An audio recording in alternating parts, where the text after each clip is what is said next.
జరుగుతున్న ఈ ఘర్షణలో మరి ఆంబోతుల కొట్లాటలో లేగదూడలు నలిగిపోయినట్టు ఇవాళ సామాన్యులు సమిధలవుతా ఉన్నారు.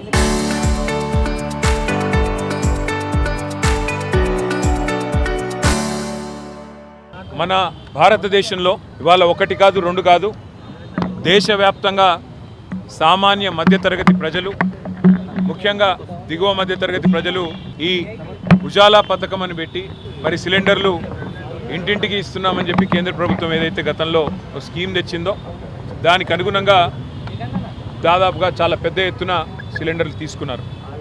అట్లాగే మన రాష్ట్రంలో కూడా కాంగ్రెస్ ప్రభుత్వం మరి మేము 500 రూపాయలకే సిలిండర్ ఇస్తామని చెప్పి నమ్మబలికి ఇవాళ వారు కూడా ఎన్నికల మేనిఫెస్టోలో ఇచ్చిన మాట నమ్మి కూడా లేని వాళ్ళు కూడా తీసుకునే పరిస్థితి.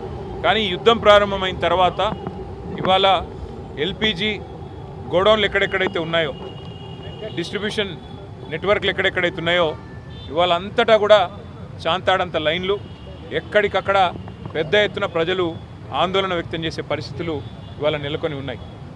ఒకవైపు కేంద్ర ప్రభుత్వం ఏమో పార్లమెంట్లో అడిగినా, పార్లమెంట్లో మాట్లాడినా, బయట మాట్లాడినా ఏ కొరత లేదు, మేము చూసుకుంటున్నాము, మేము మేనేజ్ చేస్తాము అని వారు చెప్తా ఉన్నారు, నమ్మబలుకుతూ ఉన్నారు. కేంద్ర పెట్రోలియం శాఖ మంత్రి మాట్లాడినా, ప్రధానమంత్రి మాట్లాడినా ఏమీ లేదు, అంతా బాగానే ఉంది అని విశ్వాసాన్ని కల్పించే విధంగా వారు మాట్లాడుతున్నారు. కానీ క్షేత్రస్థాయిలో పరిస్థితులు అట్లా లేవు. వాళ్ళ ఏ గోడౌన్ కాడికి పోయినా భారీ క్యూ లైన్లు, భారీగా ప్రజలు ఆందోళనలో ఉన్నారు. రాష్ట్ర ప్రభుత్వం ఏమో కేంద్రం సహకరించట్లేదు, సప్లై లేదు, ఇబ్బంది ఉంది, కేంద్రం ఏమీ చేయలేకపోతే మేమేం చేస్తాము, పెట్రోలియం శాఖ మరి కేంద్ర ప్రభుత్వ ఆధీనంలో ఉంటుందని చెప్పి రాష్ట్ర ప్రభుత్వం తప్పించుకునే ప్రయత్నం చేస్తూ ఉంది.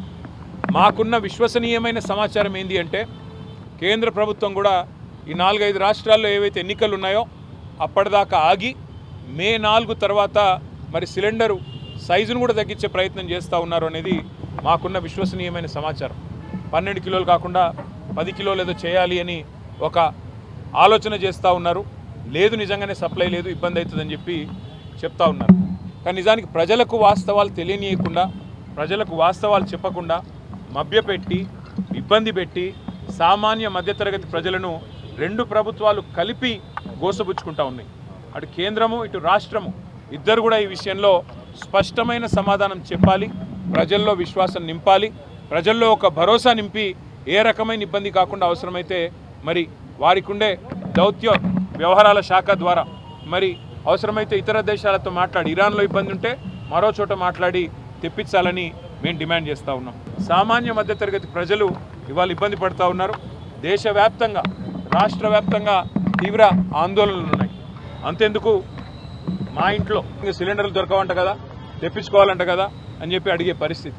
అంటే ఇవాళ ప్రతి ఇంట్లో ఇది ఒక చర్చగా మారిపోయింది, చర్చనీయాంశంగా మారిపోయింది.